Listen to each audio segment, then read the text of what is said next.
Ya. Selamat sore. Assalamualaikum warahmatullahi wabarakatuh. Waalaikumsalam warahmatullahi wabarakatuh. Waalaikumsalam warahmatullahi wabarakatuh. Kak. Terima kasih teman-teman mahasiswa telah hadir pada hari ini. Kita akan memulai pertemuan kelima mata kuliah pengantar jurnalistik.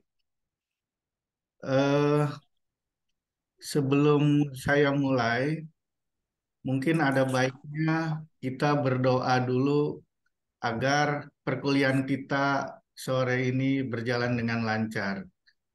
Saya persilakan berdoa dimulai.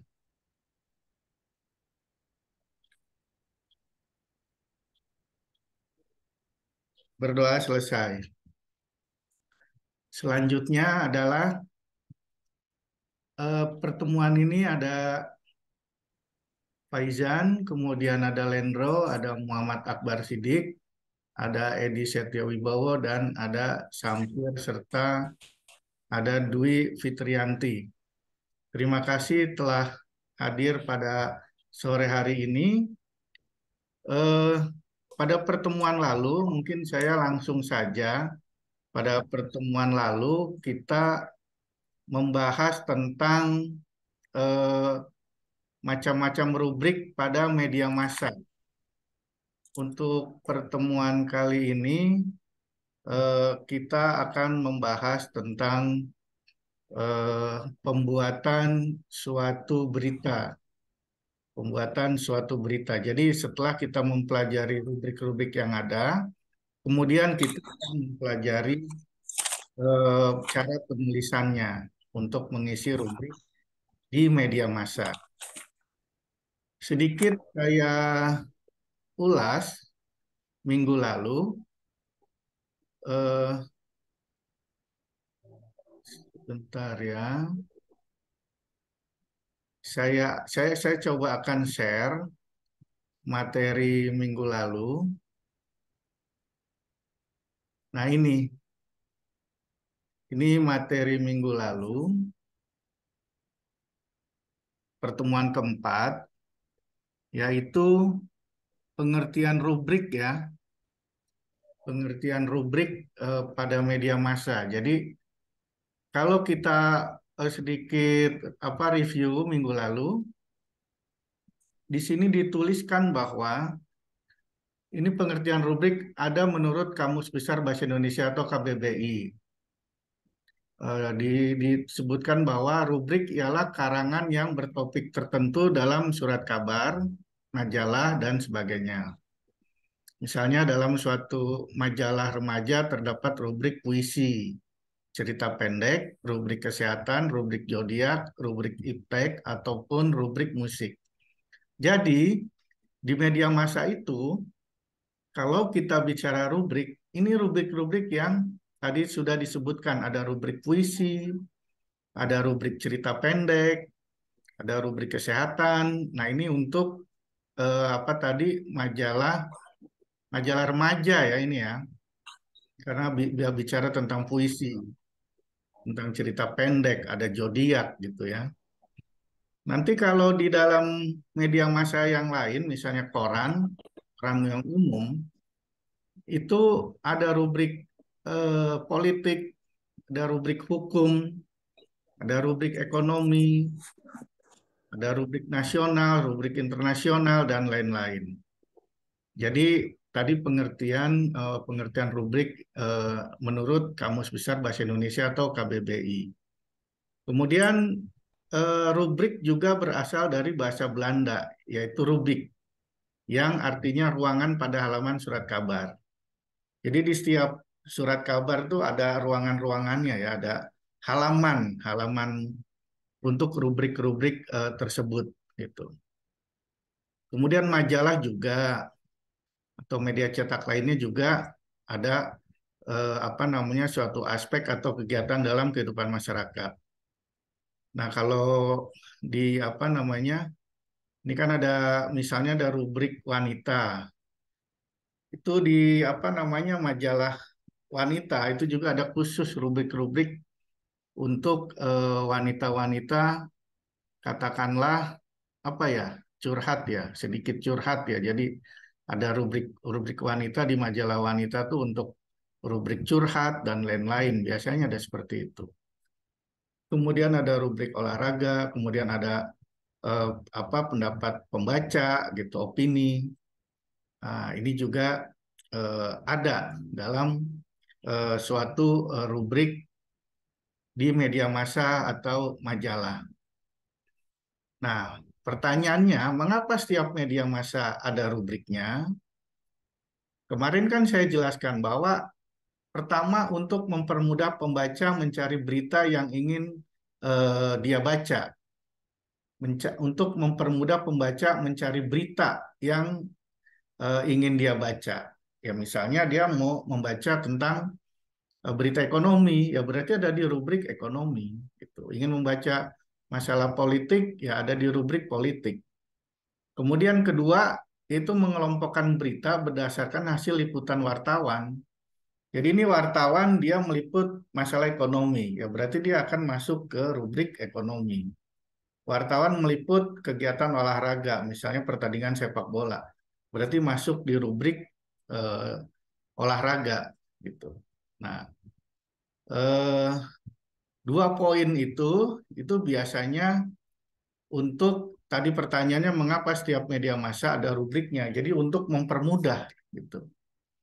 Nah, dan lain-lain tuh mungkin ya nanti teman-teman juga bisa menambahkan mengapa media massa ada rubrik yang disediakan. Jadi mungkin teman-teman juga coba berpikir mengapa setiap media massa ada rubriknya selain dua poin yang tadi saya sebutkan. Kemudian, namun ada halaman pada koran yang tidak ada rubriknya. Jadi ada tuh, nggak ada nama rubriknya. Nah, itu adalah halaman pertama pada koran.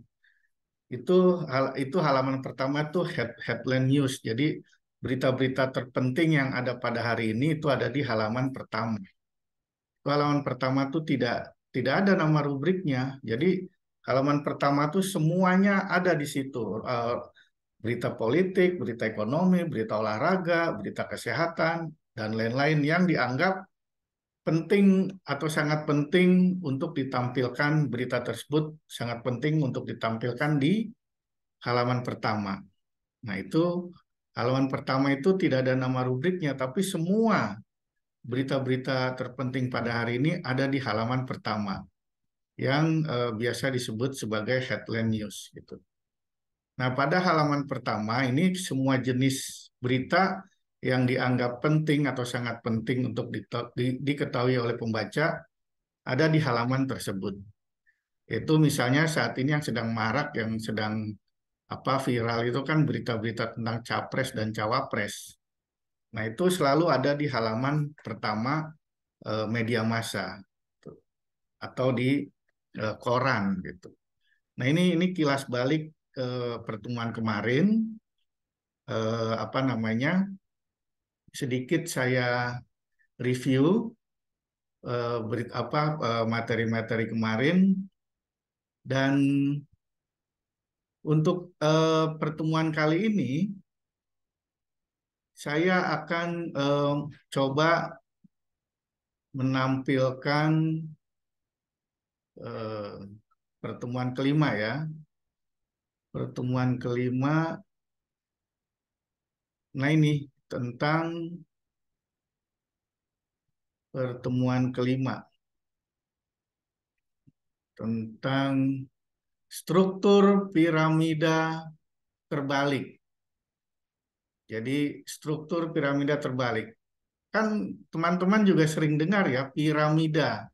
Piramida itu kan begini ya biasanya segitiga seperti itu. Jadi, nah kalau dalam penulisan berita bukan segitiga yang seperti ini. Tapi dibalik struktur piramida terbalik jadi yang atasnya itu lebih lebih besar kemudian ke bawah semakin kecil. Nah, ini dalam penulisan berita ini kita mengenal struktur piramida terbalik. sedikit saya sampaikan struktur piramida terbalik, yaitu menulis berita ada panduan atau outline-nya. Kemudian panduan tersebut adalah piramida terbalik. Jadi harus diingat bahwa kalau kita ingin menulis berita, itu kita ingat dulu strukturnya adalah seperti piramida terbalik. Gitu. Kemudian apakah piramida terbalik itu? Logikanya dalam struktur bangunan termasuk piramid atau piramida, bagian bawah adalah bagian pondasi. Jadi suatu bangunan itu bagian bawah adalah bagian pondasi karena dia yang akan menopang ke atas nanti bangunan tersebut. Nah, pondasi adalah bagian paling penting. Kemudian pondasi menyangga bagian yang bagian apa namanya? Menyangga bagian bangunan di atasnya. Jadi yang paling bawah ini merupakan apa namanya? Hal yang sangat penting karena sebagai penyangga suatu bangunan. Ini piramida. Kalau di penulisan berita dibalik, justru yang atasnya itu besar, ke bawah semakin kecil. Nah, dalam struktur tulisan piramida terbalik atau pondasi yang berada di atas, piramida terbalik pondasinya ada di atas, itu artinya struktur ini mengisyaratkan kita untuk meletakkan isi terpenting di bagian paling awal tulisan. Jadi maksudnya terpenting tuh ada di yang terpenting tuh tulisan itu ada di bagian atas. Kemudian posisinya di paragraf pertama atau di kalangan jurnalis ini disebut dengan lead atau pengait. Jadi intinya ada di atas, kemudian ada pengaitnya, baru kemudian ke bawahnya suatu tulisan berita. Nah ini piramida terbalik. Jadi yang atas itu yang paling tinggi itu adalah yang besar, kemudian ke bawah semakin kecil. Gambarnya ini ada lead atau informasi terpenting, kemudian body berita atau detail pentingnya, kemudian di bawahnya itu info tambahan. Jadi kalau bangunan itu kan tidak seperti ini, bukan tidak seperti piramida terbalik. Tapi kalau menulis berita, yang ada di pikiran kita adalah piramida terbalik. Jadi yang terpenting ada di atas, kemudian kurang penting ada di tengah, dan tidak penting ada di bawah. Cara kita menulis suatu berita. Di atas lead itu ada judul berita. Jadi judul berita. Jadi apa namanya? Apa yang ingin kita sampaikan suatu peristiwa tersebut itu ada di atas berita kita, gitu. Ada di atas berita. Nah ini contohnya ini, mobil tangki meledak, 2 orang tewas dan garasi bengkel luluh lantak. Nah ini jadi ingin memberitahu kepada masyarakat bahwa ada mobil tangki meledak, gitu. Kemudian itu judulnya ya, atasnya judulnya. Kemudian lead-nya atau pengaitnya nih 2 orang tewas dan garasi bengkel luluh lantak. Nah ini Semarang Kompas, truk tangki bahan bakar minyak Pertamina meledak di garasi PT Dharma. Ini dari mulai truk tangki sampai dengan titik di bawah, ini adalah lead atau pengaitnya. Pengaitnya ini adalah inti terpenting dari suatu berita. Truk tangki bahan bakar minyak Pertamina meledak di PT Dharma Sentana Putra, kawasan industri Terboyo, Kecamatan Gunung, Semarang, Jawa Tengah, Rabu, tanggal 9 bulan 11, dini hari. Polisi masih menyelidiki penyebab ledakan yang menewaskan 2 orang itu. Jadi inti dari berita itu ada di sini, ada di lead setelah tulisan Semarang Kompas. Yaitu tadi dijelaskan bahwa mobil tangki meledak, 2 orang tewas. Nah itu kan ada garasi bengkel luluh lantak, yaitu garasi PT Dharma Sentana Putra. Nah bagian selanjutnya, alinea selanjutnya adalah yang apa namanya terpenting, kurang penting, dan tidak penting. Berarti yang tengah-tengah itu kurang penting, ke bawahnya tidak penting. Kenapa tidak penting? Jadi kan piramida terbalik semakin ke bawah semakin mengecil.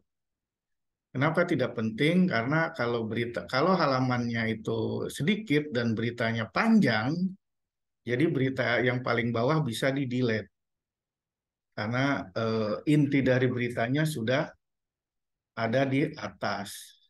Jadi, nah kita kembali kepada gambar ini. Ini kan lead yang tadi tuh, yang Semarang Kompas. Nah ini leadnya. Di atas lead ada judul berita. Kemudian yang tengah-tengah ini body warna kuning dan warna biru muda. Nah kemudian yang paling bawah ini info tambahan. Jadi info tambahan ini kalau kita nulis berita kepanjangan, kemudian halaman korannya hanya sedikit, yang di bagian info tambahan ini bisa di-delete beritanya. Jadi akhirnya bisa cukup berita yang kita buat untuk ditampilkan di koran tersebut. Jadi rumusnya seperti ini. Nah kemudian eh, ini piramida terbalik adalah struktur penulisan atau penyajian berita yang paling dasar yang harus dilakukan oleh wartawan. Kemudian piramida terbalik sudah dipakai lebih dari 150 tahun yang lalu. Nah, ini kantor berita AP atau Associated Press yang kabarnya merupakan pihak pertama yang menerapkan struktur piramida terbalik ini. Terutama untuk penulisan berita-berita straight news, berita-berita yang singkat, berita-berita yang ingin diketahui lebih cepat, bukan berita-berita seperti opini. Ini adalah menggunakan rumus piramida terbalik. Kemudian lewat struktur ini pembaca dengan cepat mengetahui apa intisari dari tulisan yang dibuat. Jika pembaca ingin mengetahui lebih jauh, ia bisa melihat apa yang ada di paragraf berikutnya. Jadi strike news, jadi berita-berita lempang, berita-berita yang untuk diketahui lebih cepat. Nah, ini kan dari berita lempang itu atau strike news itu terkadang wartawan mengemas lagi menjadi berita-berita seperti feature, artikel. Dari berita-berita lempang itu bisa dikembangkan menjadi feature, artikel, dan lain-lain. Kemudian, bagaimana kita menulis berita? Rumusnya, ini dalam menulis berita itu sebuah berita dianggap lengkap jika bisa menjawab 6 pertanyaan yang ada. Ya, kalau saya mengenalnya atau selama ini para wartawan mengenalnya dengan istilah 5W plus 1H. 5W plus 1H. 5W itu apa? What, who, where, when, why. Kemudian 1H-nya how atau bagaimana. Jadi kalau kita ingin membuat suatu berita, ingat rumus 5W plus 1H. What itu kan apa? Apa kalau dihubungkan dengan berita yang tadi, ini dengan ini, apa itu kan ada peristiwa mobil tangki meledak. Kemudian siapa? Ada 2 orang tewas. Kan kalau siapa kan menyatakan orang. Nah, kemudian di mana? Di kawasan industri Terboyo, Kecamatan Genuk, Semarang, Jawa Tengah. Kemudian kapan? Nah, kapan tuh ada tanggal 9 bulan 11 tahun 2016. Kemudian tadi mengapa atau why? Nah, mengapa tuh menjawab sebab-sebab terjadinya mobil tangki meledak. Kemudian bagaimana juga menjawab kelanjutannya, bagaimana dengan korbannya, bagaimana dengan kalau itu ada asuransinya, bagaimana dengan asuransinya, gitu kan? Ini menyatakan kelanjutan dari suatu penulisan berita. Kalau mengapa itu kan menjawab sebab-sebab. Kenapa bisa terjadi tangki meledak? Bukan. Kenapa kemudian mengapa sistem keamanannya bisa apa namanya eh, tidak berfungsi misalnya dan lain-lain. Nah, ini kita menjawab tentang struktur atau menjawab pertanyaan-pertanyaan jika kita membuat suatu berita, yaitu what, who, where, when, why, dan how. Nah, ini kira-kira dari beberapa apa namanya cara-cara kita membuat suatu berita. Nah, ini kan di slide selanjutnya kan paragraf pertama atau lead menjelaskan apa truk tangki bahan bakar minyak Pertamina meledak. Itu kan apa? Kemudian di mana? Di garasi PT yang tadi saya bilang. Kapan? Tanggal 9 bulan 11 dini hari. Nah, kemudian ada 3 unsur dari 5W+1H yang dianggap untuk memenuhi keinginan pembaca selanjutnya. Yaitu dijelaskan beberapa unsur lagi. Unsurnya ini siapa, bagaimana, kemudian mengapa. Tadi kan 3 unsur di awal kan apa, di mana, kapan. Kemudian 3 unsur selanjutnya siapa, bagaimana, dan mengapa. Jadi untuk detail dari setiap unsur di atas, terus dijelaskan paragraf demi paragraf. Namun inti terpenting dari contoh tadi hanya dengan membaca judul dan lead, pembaca sudah tahu bahwa inti berita tersebut seperti apa. Jadi itu fungsinya kita membuat strike news yang agar mudah dipahami oleh pembaca. Nah, ini apa namanya? Bisakah kita menggunakan struktur piramida terbalik? Nah, tuh, ini jelas ya. Di sini bisa bahwa memang seperti itu. Ini eh, apa namanya? Jawaban-jawaban dari 5W+1H menjadi suatu berita. Seperti kita bertanya kepada narasumber, akhirnya menjadi suatu berita. Coba saya stop screen-nya dulu. Ya oke, sebentar. Eh, untuk ini suara saya masih kedengaran nggak? Masih ya. Untuk Mas Edi, silakan jika ingin bertanya. Kenapa memakai struktur piramida? Ya,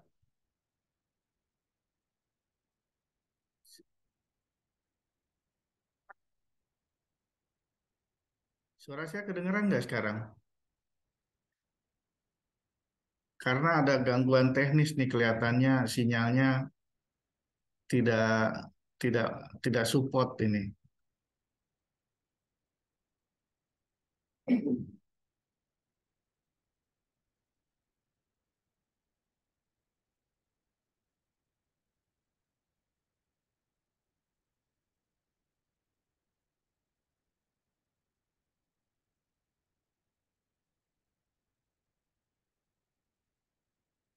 Oke, eh, sudah bisa ya, suara saya sudah kedengaran ya. Pertanyaannya tadi dari Mas Edi, mengapa membuat berita menggunakan struktur piramida terbalik? Eh, oke, saya akan coba menjawab bahwa tadi disebutkan bahwa yang terpenting yang ingin kita sampaikan kepada masyarakat terhadap suatu peristiwa tersebut. Jadi, ya, jadi yang terpenting dari suatu peristiwa yang kita liput itu harus kita tampilkan di paling atas. Setelah judul, kemudian ada lead, kemudian ada body berita. Nah, tadi kan yang kita ingin tampilkan adalah mobil tangki meledak, 2 orang tewas. Nah, berarti eh, yang terpenting atau inti dari peristiwa tersebut yang ingin disampaikan adalah ada mobil tangki meledak, kemudian ada 2 orang korban tewas di situ. Yang lain-lain itu kita tidak kita tidak jadikan inti berita. Yang kita jadikan inti berita itu selalu ada di atas. Nah, di atas itu piramidanya bukan berbentuk seperti ini, tapi berbentuk seperti ini. Jadi ada di atas, kemudian ke bawah. Kenapa semakin mengecil? Karena itu dianggap yang kurang penting atau tidak penting. Jadi kalau itu nanti beritanya di-delete, tidak jadi masalah. Nah, kenapa itu yang terpenting ada di atas atau piramida terbalik? Supaya pembaca baru baca itu aja sudah mengerti. Semuanya udah ngerti peristiwa itu. Dia tidak akan melanjutkan membaca ke bawah lagi, biasanya karena dia tidak punya waktu untuk membaca berita. Jadi inti dari berita itu sudah ada, dia sudah mengerti bahwa ada tangki meledak dan ada 2 orang tewas di daerah ini pada tanggal sekian gitu. Jadi kenapa bentuknya seperti piramida terbalik? Karena yang paling atas yang intinya itu ada di atas itu ingin kita sampaikan. Misalnya lagi eh, berita olahraga misalnya ya. Timnas Indonesia cukur Korea Utara 9-0. Nah, berarti kan pada pertandingan sepak bola tersebut Timnas Indonesia menang dengan angka 9-0. Jadi jadi orang tidak nonton pertandingan sepak bolanya tapi baca judulnya dan intinya berita itu di atas itu sudah tahu bahwa Indonesia lawan Korea Utara menang 9-0. Itu bukan bukan misalnya eh, kiper timnas Indonesia Eri misalnya eh, cedera atau luka misalnya. Bukan itu yang akan ditampilkan paling atas, tapi menangnya itu yang ditampilkan paling atas. Indonesia menang dengan angka 9-0. Jadi itu yang ada di atas di piramida terbaliknya itu angka 9-0-nya itu bukan kiper timnas Indonesia misalnya cedera. Nah, itu nanti ada bagian-bagian lagi tuh di tubuh berita dijelaskan. Misalnya ada judul kecil kiper timnas Indonesia cedera. Nah, nanti di dibikin tulisan lagi tuh di bawahnya. Eri misalnya nama penjaga gawangnya.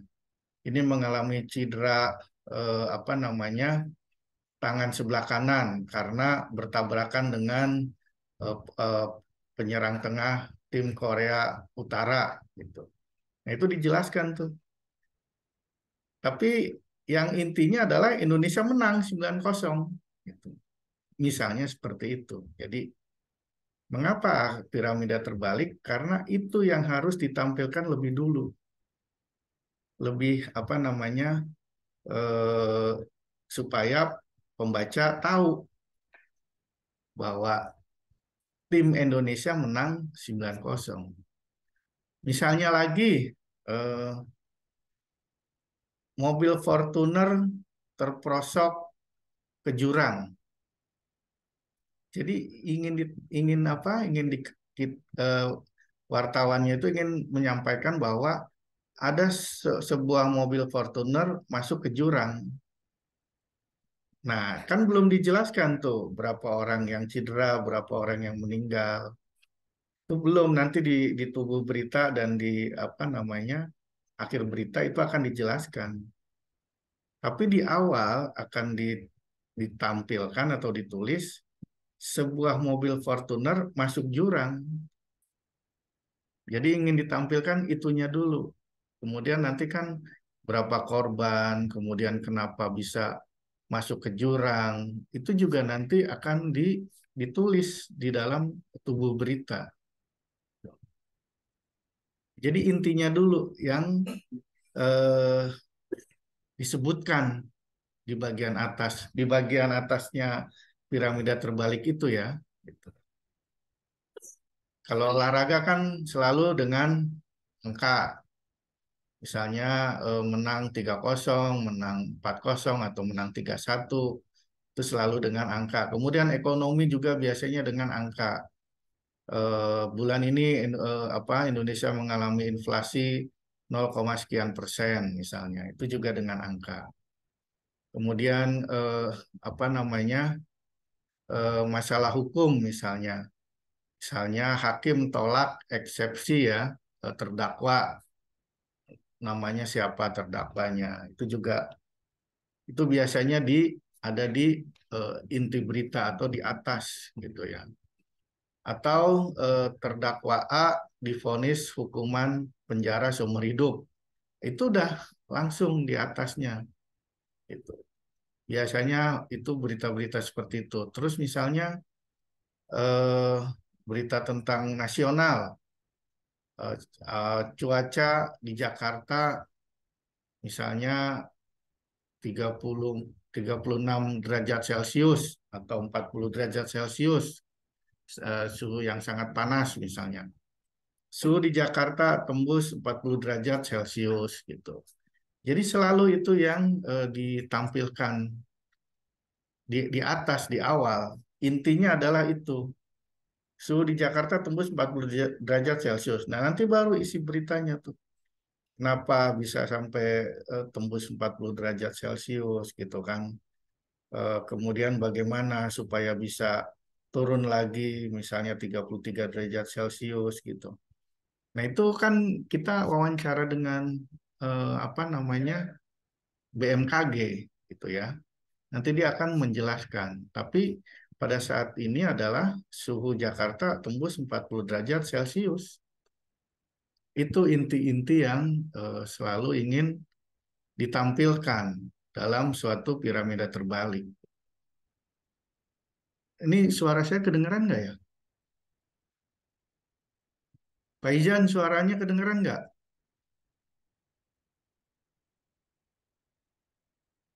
Halo?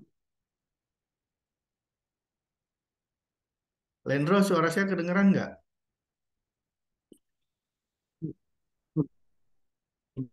Masih Pak kedengaran. Masih ya? Kedengeran, Iya. kedengeran. Oke, oke.